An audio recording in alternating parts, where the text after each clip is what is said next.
And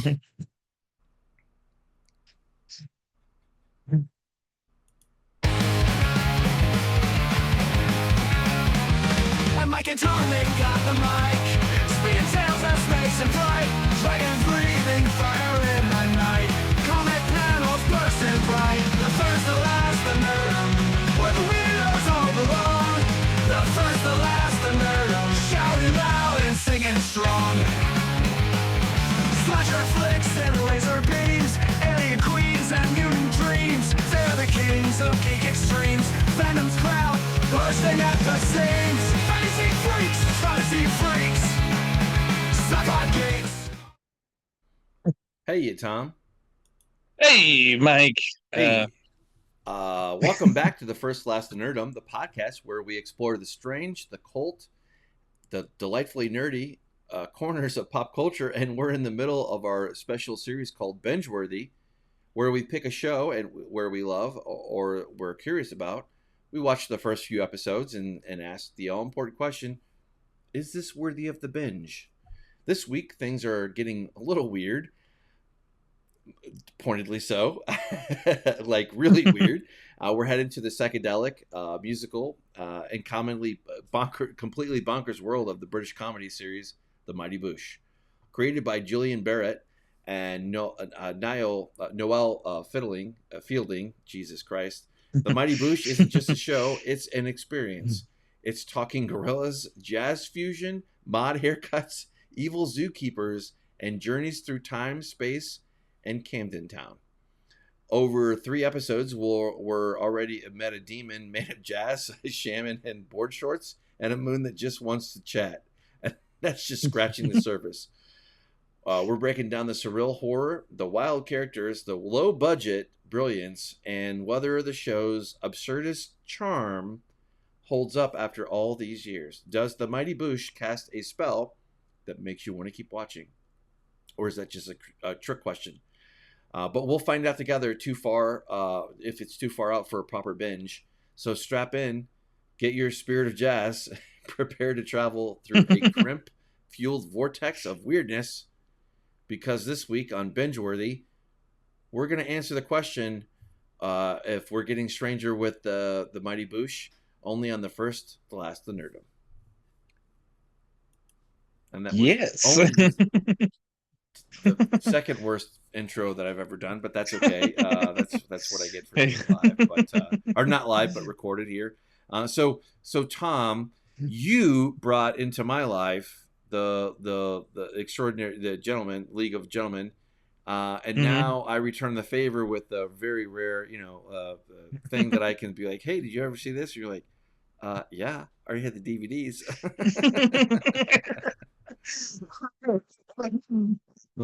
Seen it and bought the DVD. But yeah, we're talking about. I love this cover, although it doesn't work well with lighting. I guess it does. Look at that. That's cool. The Mighty Boosh. But yeah, I got this a little while back. It's got all the got all the DVDs. Which we focused on. What was it? The first season. Right there. Yeah. And then, but I got season 2, and I don't think these have been released on Blu-ray. A lot of the British shows just relegate themselves to DVD. It's rare when you get a Blu-ray, but yeah, so yeah, it's another one of those shows is a British show that they call them it's kind of quaint. They don't call them seasons, they call them series. Right. So yeah, it's I like the setup of this a little bit better in the UK. They with the series they don't have to come out immediately the next year. Mm-hmm. So they could take a year or 2 off before they do another series, and even after they do the 3, if they want to just come back for another series they can. They're not like really canceled. They say, oh, we'll do 3 series, and then now I guess they can get canceled, but yeah, there's a lot more flexibility of when they end, as far as the creators can say, yeah, we're just doing the 3 series, that's it. And a lot of America's kind of catching up with that. A lot of the streaming services can do that. Like showrunners will say, no, this is just going to run, 7 seasons or whatever, and cut it off. Whereas, so we're, and the, in a series on a UK show runs, 6 to 8, they're never like really go over like 10 episodes a series. So, and we're kind of aping that in America now as well. But yeah, the first season's 8. The first series is 8 episodes. The second is 6, and the other one's 6, I think, as Mhm. well. So total of 20 episodes. So if you Very decide tight. to binge it, Yeah. yeah, it's not a whole lot to go through. Um, BritBox has it on its streaming service. I think some other streaming services. I think you could buy it on Amazon, right? Yeah, and we'll cover that in a minute. Forgive me for glossing over our plugs here. But we are the First Last Nerdom, and that's our home base. You can go check out our latest and greatest. Also, of binge-worthy series that we're doing was the League of Gentlemen, which I put Got the quite a title bit in. of views. Yeah. Yep, absolutely, and of course we did just get finishing pushing out the Wicker Man, which you already have a number of reviews. Unfortunately, we are under attack, and we are being censored here. As you can see, there is 21 views for our Superman show. It's a shame because we were censored because of the titling and whatnot. And Tom relayed the harrowing tale of them suppressing him at every turn. So if you could give the Superman a watch, we would Yeah. greatly appreciate it. In between, we welcome you to see our 271 back episodes. This will be 272. But therein, Tom, you are also on this thing called the Reddit. What is Yep. the Reddit? First. And what are we doing on the Reddit besides being Uh, rejected? yeah, quite a bit rejected on certain subreddits. But yeah, any subreddit that will have me, I'll pop up. Not only promoting our stuff on channel, hopefully subreddits that'll have us, but Friendly. Yeah. engaging in conversation. Yeah, if you just tell me to stop spamming, that doesn't really encourage conversation. But if you're genuinely interested in it, you could comment on it. You don't even have to watch our video to comment and get into conversation with me. I will converse with you. But yeah, so I'm on there. So if you come over from Reddit, hello. Thanks for joining us. Hopefully you'll like us. But yeah, this month we started the series Binge Worthy, and quickly became kind of British. So so we've been kind of focusing on that. And then I'm also on X under the same name, First Yeah, Last Nerdom. sadly, you Um, might need a VPN in order to watch our American-made material here because it's gonna, no doubt, hit the internet police over there in the UK. So God bless you if you're under that under the boot of the man. But yeah, here you are here, which you had teased earlier this week on what was coming on Friday here, with Art the Clown, who is our very unhappy immigrant worker from hell, who is illegal 100%, but he doesn't give a damn. But he does yeah. like our taste in media. Yeah, he's acting a little British there with a little weird. Yeah, he's quickly become our mascot.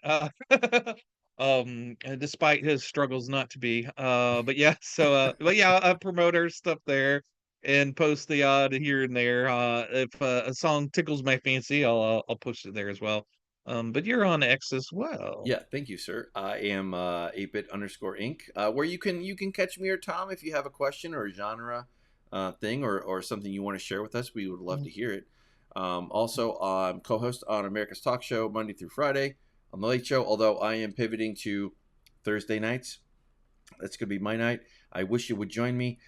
There is the Zoom link where you can come live and check it out and see what's going on. If you have an interest in current events or that, we do politics, but we do it in a very friendly, open way to like where nobody's yelling or screaming.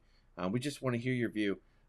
Also, as well, from last Sunday, you can check out the July the 27th with Professor Kenny, myself, and Raleigh, who co-host. We had a very fun, good discussion on the seriousness of Israel and whatnot and other heavy-weighted things. And of course, long form content, you can find me on ApeIt.Ink, and whatnot. But anyway, getting to the point here of the plugging and the shilling and all this, this was a favorite for me. And I was never, of course, when we started this channel, we didn't quite, we held back from like the obvious, ones that we love. And we saved those. I think we were very patient. And now we're in year 4 of this thing that we're doing. And we finally get to kind of unpack these things. And this is one that I was hoping that we would hopefully get to. And I'm so happy that you came up with the great idea of the binge worthy. Is this binge worthy? This one is gonna. I will say, if you are not into absurdist, crazy, zany, kind of humor, you're gonna have to have a little bit of patience with this one, because I promise you, by the time you hit the end of episode 2, you go into 3 and 4 and 5. Although 5 is it might be a little bit weaker, but really not on the whole. You get sucked into the zany, crazy fucking world that is the Mighty Boosh, that I got introduced to from my background with it, which was in the military. Came from one specific scene, and I'm not going to play that scene because we'll get played out, but it was old Greg, and this clip was floating about, what the hell is this thing? And then I got to see it. I to be clear, I did not see this live when it happened. I saw it years later, 4 or 5 years after it ended. But when I got back and I rotated back to be able to have the internet and download things, like, I loved it. This is, I could easily see like where this is not an easy, an easy one, but if you stick with it, it does pay off. Assuming that you can deal with it. Like, this kind of humor is right up my boat. Floats my boat. How about you in your background? Because you predate me, because I believe that you caught on to this right away. And you were the cool kid before the cool kids. Right. Well, I think in the 2000s, I was eating good on weird British humor. A lot of really cool shows were coming out at that time that I was able to track down, even though I was in America. The first big one that I latched onto was the IT Crowd, but also, I got into League of Gentlemen, Mighty Boosh, Garth Marenghi, and also a little bit more obscure one, Ideal. IFC channel was showing them. Also, Adult Swim was the channel I saw the Mighty Boosh on. But my first exposure to Noel Fielding was in the IT Crowd. He was the goth in the server room. I was always intrigued by his character. Always enjoyed it. So when I saw that he had this show, I definitely wanted to check it out. When I first saw it, I think it was series 3, because they owned the shop. I really enjoyed that season. So I was kind of surprised. I didn't realize that each series that was sort of a different version of these Right. characters. Right. I think when I originally went back and watched the whole series, the first series with them being in the zoo was my least favorite. I wasn't really keen on that.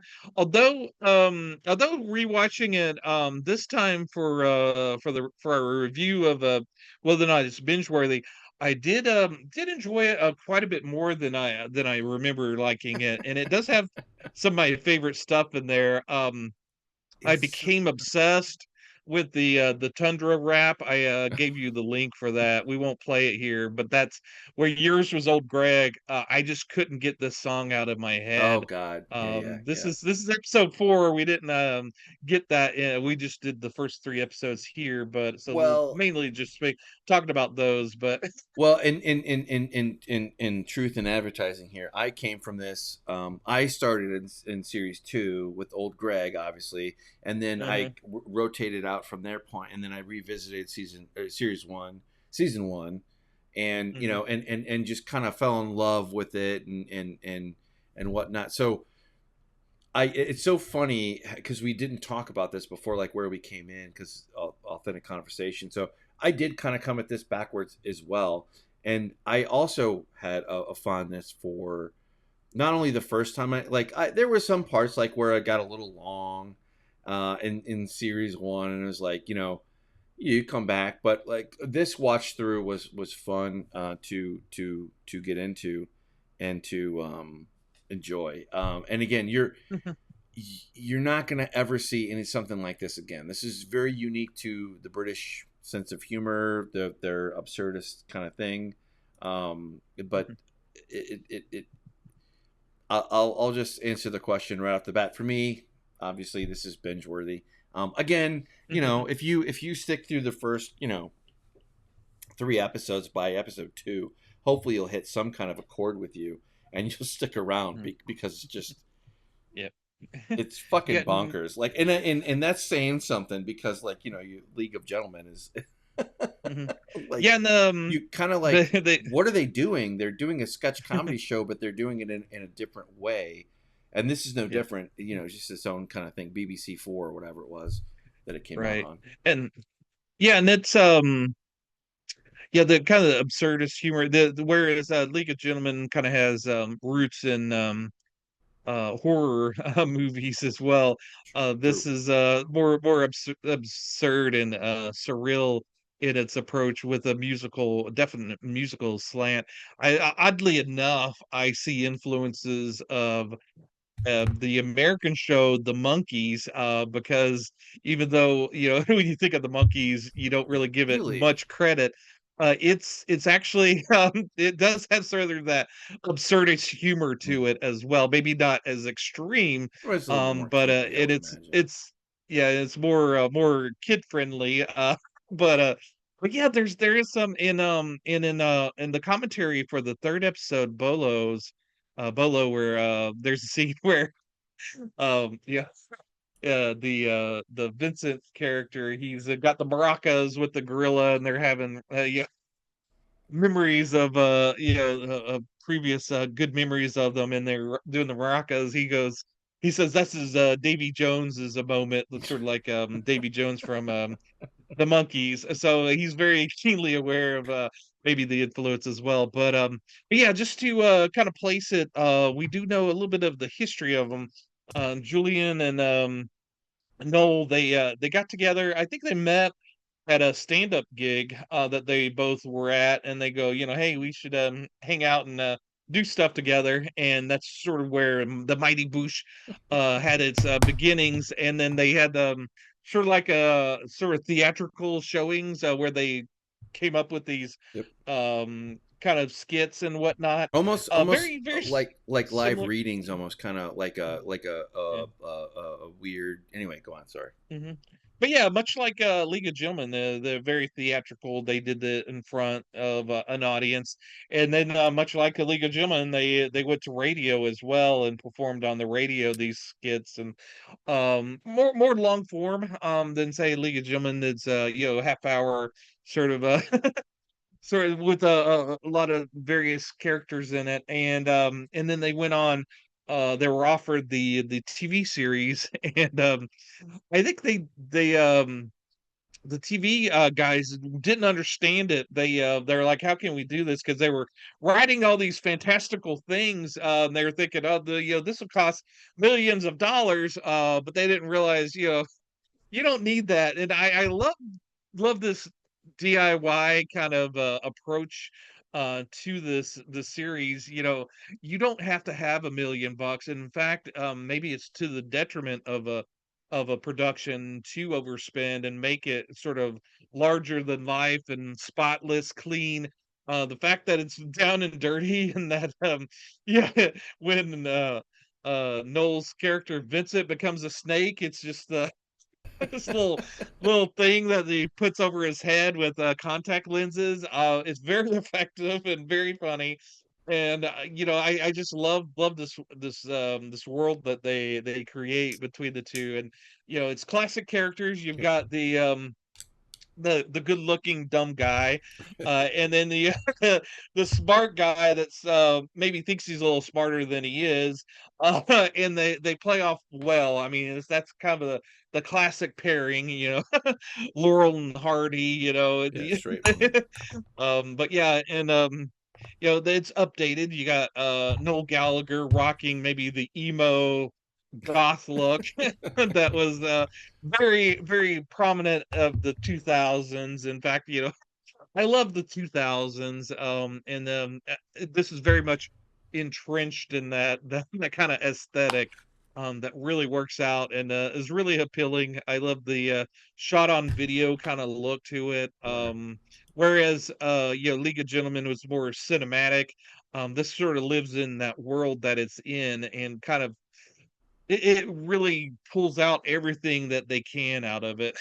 Well, and you do get. I'm not going to say it's you get a whole second read on it when you watch it the multiple times through, but yeah, you kind of do. I mean, you assuming you have some time between viewings. I know this go round, I kind of picked up a little bit of a love for how things were set up, and like in Killeroo, the first one, you have uh, this boxing match, fucking kangaroos. It's not the way it works is in how crazy it is, but how it explores, I think the Howard, I think that was the care. I think that was anyway. Yeah, Howard. Yeah, Their desperation to impress, Mrs. Gideon, the head of the reptile. Like, yeah, it's that classic heartsick, like this love story, that's classic, but like yeah, you're dressed as this crazy zany character, but I have to relate to you from the heart. It's just like it makes it mhm. even more. It punches above like what. Anyway, there's many things like that, but that's just the vehicle, for example, of how pathetic he needs to be validated. It's just ridiculous in and of its own right. But anyway, Yeah. we're not trying to do a breakdown of the things, but it's kind of hard to, like, when you start breaking it down. What was your favorite Mhm. of these three? Was it one, episode 1, 2, or 3? Like, what's your I have my answer. If you want, I can go first if you want. Oh yeah, go ahead. Well, I'd say Mutants. I like the second one. Yeah, because Mhm, that's where they start to introduce the horror aspect of it a little bit. mhm. Like where And shit disappears. Poor creatures. yeah, there's a little bit of a mystery Right, going on. a little bit. Yeah, my favorite is, I'm a monkey guy, so Bollo is Bolo. Yeah. obviously gonna No, that's gonna up there. That's pretty bowl close. me over.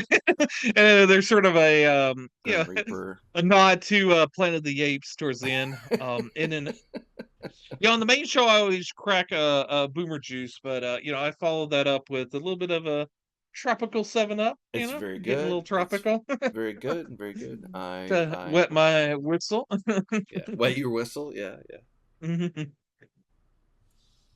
um Also, if you're we're doing binge worthy, so as you're binge worthy, you're watching your favorite show to binge, maybe this is the one. Yeah, a nice pairing would be the 7 Up. But if you needed a snack, I found a really great snack. um Oreo's always good, but they have a blueberry pie Oreo cookie that is excellent. Although you don't want to eat a whole sleeve of it because two of them is like 150 calories. So Jesus Christ. you just eat them sparingly. Well, Maybe eat a couple of those, and then eat some lightly salted popcorn along with it. But yeah, so you have your sweet and your savory. But it's yeah, somewhere in the range of food groups. whatever. But you've got this classic duo, Julian and Noel. They play off of each other So well. beautifully. So well. They're writers as well as the main actors in this. But Probably they why wouldn't I be love quite them. as Yeah. yeah, they wouldn't be quite as good without their supporting cast, which they have a wonderful cast of characters along with them.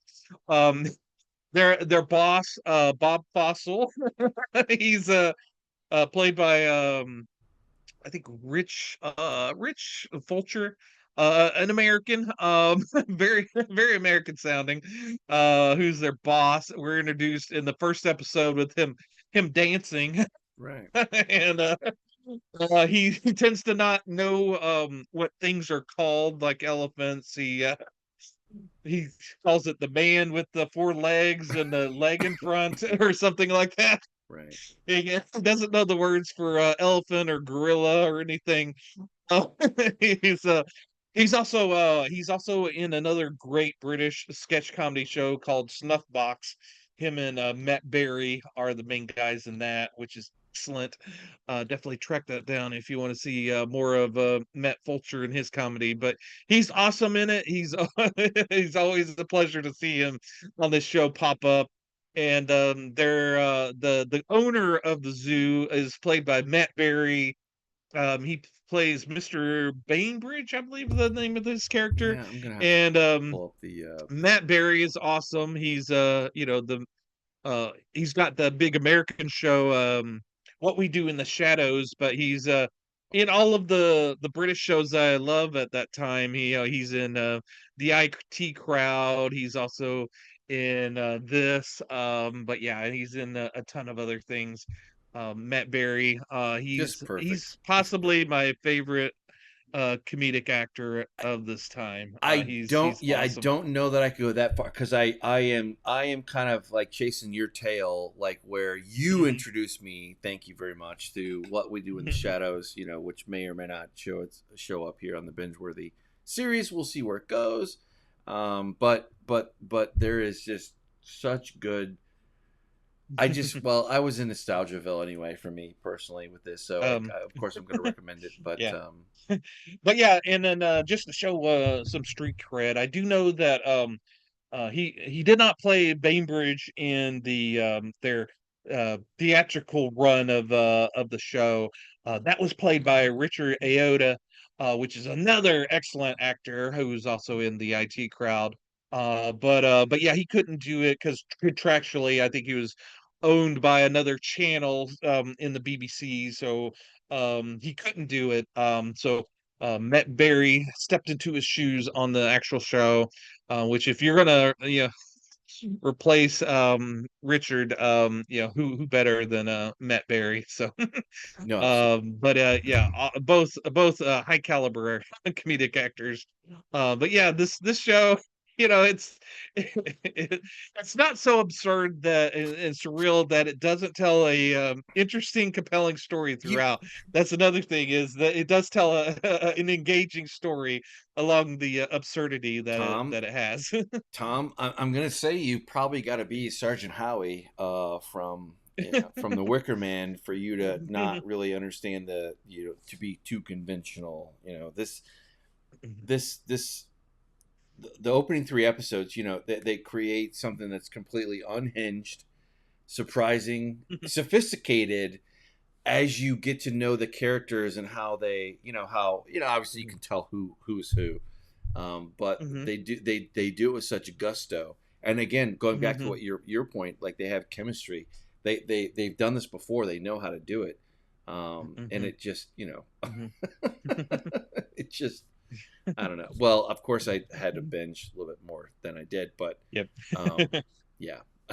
Yeah. It's kind of yeah, it kind of forces you to it's like it grabs you by the collar and says, "Watch more of me." Yeah, and actually I might have been tempted to watch more, but I usually try to watch all the stuff that we're going to cover on our main show and on our supplemental shows, like the night before or the morning of. So was kind of cramming as much as I could, and by the time I really needed to go to sleep so I could be up for the recording of this. So yeah, I was really testing the outer limits, but I would probably have watched at least. I probably would have finished the series if I had the the gumption or the that's time.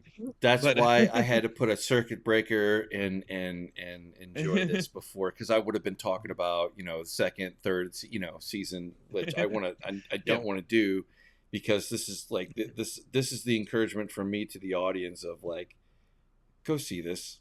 This is worth binge. If you have Yeah. not, if you are in your 20s or your 30s and you have not seen this, you will develop new meme material that will be very good for you. Yeah. Hopefully that becomes a thing. Like, but just classic talent, and I think Hmm. this is third or fourth, fifth viewing on. You Hmm. really appreciate how good of writers there are, even though I'm not a writer. I Hmm. don't know. I don't know Hmm. Moby Dick from nursery rhyme, so to speak, as a technical academic person, but I can appreciate Hmm. quality. And this is like one where I encourage folks to see it and go. And we already have plans Right. for this Mhm. series to like come back and really give it Yeah, justice. circle back. Yeah, but Absolutely. Yeah, no, the surprising, overwhelming response to League of Gentlemen just shows us that there is a hunger for talk about this stuff.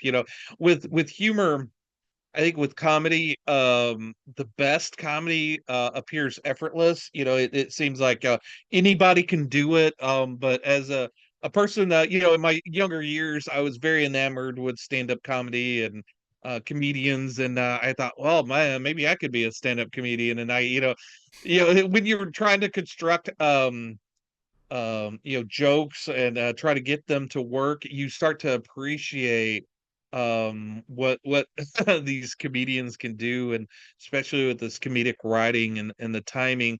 And also, strangely enough, whether or not to have a studio audience, I know with League of Gentlemen, they had an audience that they performed in front of, and it really is to the benefit of that show, I think, that you do have that laughter. It gives it, it lightens up the darkness of that show with the laughter. Whereas the Mighty Boosh, I was watching the supplemental stuff on the DVD, and the pilot, they did have an audience, especially because it comes from the theater with a live audience, and they didn't want to take away from that aspect of it with the series version of it.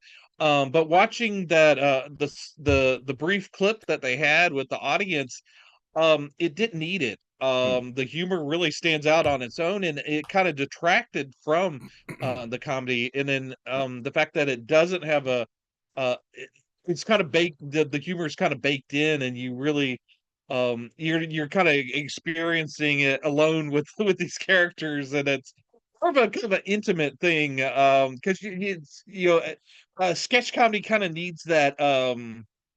Like with the League of Gentlemen, that kind of a group kind of, oh my god, what's going on, kind of experience. But with these characters, you're kind of invested with these characters. So the laugh track would have been kind of distracting, I think, with this show. well, I think that if you know what a brown Mhm. little hand foot man is, and the black eyed Chinese people that eat sticks, um, that it can work very well. It just hits you in a way that you wouldn't expect, and that's the thing. Again, um, this has more appeal for the uninitiated, and if you have any kind of thing where um, I can really appreciate the musical parts of mutants Yep. that build, you know, Yeah, and the fact that they're good musicians as well, right, really it right. really plays up on this as well. Well, it goes to the drum and bass snake, the Mhm. that's audio, but also visual too. But the audio helps, where Mhm. you don't get that in today's thing, I don't think. But I agree with you. The OOs had a very special place for comedy, like where things weren't too constrictive. Yeah, you still had corporate, the man, you know, you know, doing there, but Yeah, the 2000s was an interesting time because you had the everybody getting online for the first time, really exploring the openness. There's like that wild west of the internet that was really kind of explored during the 2000s for the better and for the worse. That came with the good and the bad. But that freeness, it just seems like everybody was sharing, everybody was interested in expressing themselves as themselves, and in exploring all the wacky weirdness of who they were. And the Mighty Boosh was kind of cooked up during that time of that sort of expressing yourself however you wanted to.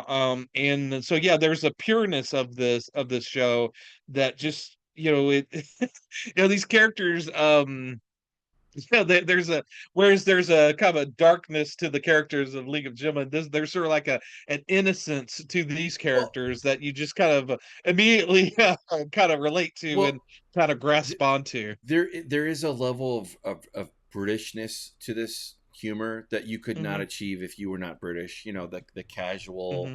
professional, detached.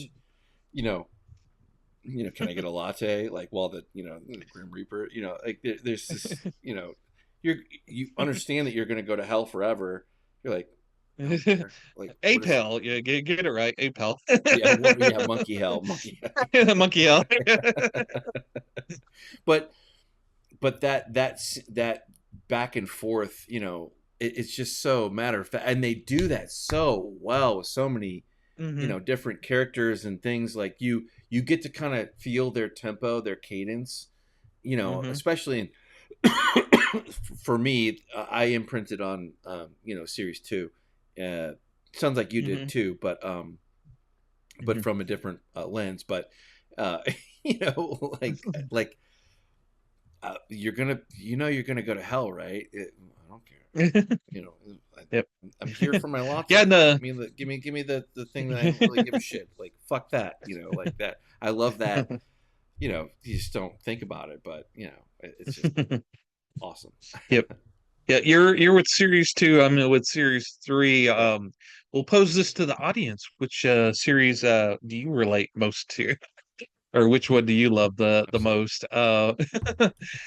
Yeah, and I think that's a good point to end on a high note. I will. What we do want to go over these add-ons here because Oh, oh, one other thing that I wanted to point out with the show, I did not realize this, but with the behind the scenes stuff on the DVD, they mentioned it. The shaman, I love the character of the shaman, but that's played by Noel's brother, Michael Fielding. really. I didn't know that they were brothers. Hmm. And there's a scene where in Bollo, that episode where Vincent is going through goes to the shaman to maybe help find where Howard is, how to get to a monkey hell, and he goes to the shaman, and the shaman's in his little office, a little area, smoking the hookah with another gentleman that he thinks is a shaman, but he's just works at the sports the sports store. and Right. and it turns out that both Michael, the shaman, and the guy sat next to him were childhood friends. And Noel Hmm. remembers in the commentary that he used to, drive those kids around when they were 10 years old, and he says it's kind of interesting having them there in the show as well. So much of a family affair. Much It seems like the whole cast were friends. Even in the commentary, you get the sense of how funny these guys are and how much they get along with each other. And it's much more of a friends and family kind of a atmosphere to the whole thing. And the whole look of the show, Noel's also an artist. Right. A lot of it's based off of his artwork. The design of the thing, with the that's his drawings, made real by the art department. But yeah, very very artistic, very very engaging looking. Has a definite look to it as much as League of Gentlemen is. Yeah, no, if you didn't know, yes, it is binge worthy in my opinion. But I, yeah, we could get back to no, go ahead. no. I was going to add on to that. That's the thing, is like, when you do your first watch through, that's the thing which brings you back. Is this binge worthy? Little Absolutely, details, yes. yeah. But Hmm. repeated viewing um would not work if this were conventional. It just wouldn't work. Mhm. But because it's so absurd, and they throw a 9 when you're expecting a 1, a 2, or 3, or 7, or it's so random. It rewards you in other ways, that like where you just get tickled in only a way that you can, from this, assuming you find this whole thing funny anyway. But Right. you Absolutely. for 2025, this is going to take you to a way, in a place, to like, it's going to enhance and mature your sense of humor. Just put that way, Yeah, assuming you naturally absolutely. find it funny. Like, if it's not funny Mhm. to you, then it's not funny. But the surreal, Right. it completes that surreal thing, while creating, genuine character development. And you actually do kind of get pulled in a little bit to the emotional. It's not like a drama, like a soap opera, it pulls you in. But like, Hmm. you kind of, you get, again, I think that's with the timing between the two, with Julian and Noel. But you get used to that cadence, and boy, you sure miss it when you see it. But when you kind of, like, when I saw this first, it was just a skit, Hmm. crazy skit, stupid, easy, quotable lines that were so absurd. Nobody that would know. Hmm. And this is kind of like one of those things, like, where if you launch one of these absurd things out there that people know about, and somebody from across the room responds, call and response, like, that you have seen the same thing. And it's kind of like a secret handshake in a way, Yeah, for and the like I nerds. said, it's very meme worthy before memes Yep. really became a thing. And in fact, one of the people I know on Facebook, every time someone's his birthday comes up, he posts a link to the happy birthday song from from the show, tagging them. So I always thought that was kind of a cute kind of inventive way to say happy birthday to you. But yeah, so I with any good show of ours, there's sometimes bonus content that I'll point out. And there was a couple YouTube links that I offered up for Mike to share with us. One is by the band Mint Royal. I think it's at that top one there. So this is a band, Mint Royal, blues song. You might notice Noel Gallagher, or not Noel Gallagher, Fielding there, from the Mighty Boosh. Very interesting little video. We won't play it here because we'll get copyright struck to hell. But it's directed by Edgar Wright, um, who oops, who is a director of Shaun of the Dead. But he gets some cool people to be in this video. You got Noel Fielding, you also have Julian Barratt, you also have one of the guys from Shaun of the Dead, and I forget who else is in it. But you might notice those. It's a music video about a heist. And the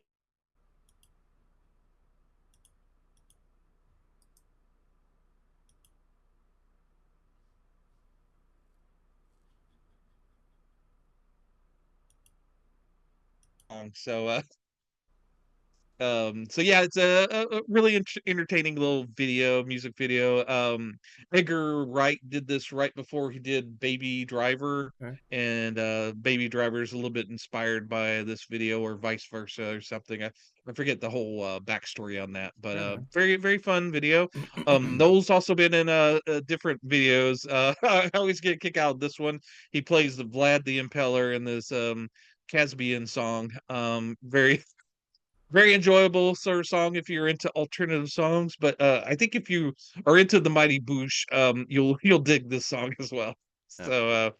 so yeah, those are my two little music video Yeah, picks. and And also we covered the Tundra Rap a little bit, but go ahead. Yeah, yeah, please. yeah, like I said, that was a earworm for me. I kept showing that to people constantly during the late 2000s, probably to their exhaustion. But I don't think they quite got into it as much as I did. But Yeah, when, I'm glad I could spread the love today no, absolutely, and I'm gonna to a willing audience. yeah, Yeah. continue the to spread the nostalgia love here, the nostalgia lane, with old Greg. love games. This is where I learned about this thing, and I was like, oh, then I get back home, and I was like, what the fuck is this thing? And then I had the thing, and then a kiddo, and it was a young time, and I remember just being so entertained and loving it. But which caused me to do it, and I'm very grateful that we got back to this thing called the Mighty Boosh. That is if you didn't get it, we're not holding it back. It's a definite yes. And it's so Yep. it is complementary to the League of Gentlemen.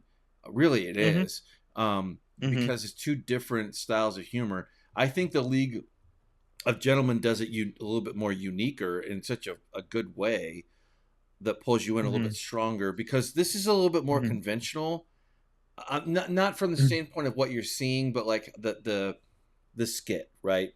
The Mhm. typical The comedy basic show and the structure of it. right Yeah. here and there.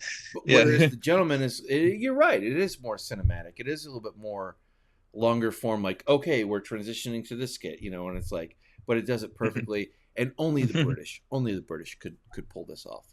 But this is a Yeah. double thumbs up for Uniquely me. British. Yep. Yep. Yep. Double for me. But yeah, so we that's where they was supposed to be open to all series, but we quickly realized that it was very British. A very, very British month for us. We if you're into if you're an Anglophile like us, you might enjoy our video, our main podcast of The Wicker Man, Yep. which was very much inspired a lot of what we see in the League of Gentlemen. I've been Anglophiled out. I've been reading a British spy series. So everywhere I've turned, everything's been British lately. So we're gonna do at least one more binge-worthy Hmm. episode. And it might be British as well, just to give you a hint. Absolutely, absolutely. Well, I think that leads us up to the tip top here. Hmm. But I've been Mike. And I'm Tom. Look out for old Greg. Tom, do you have Bailey's? You ever wee in a club?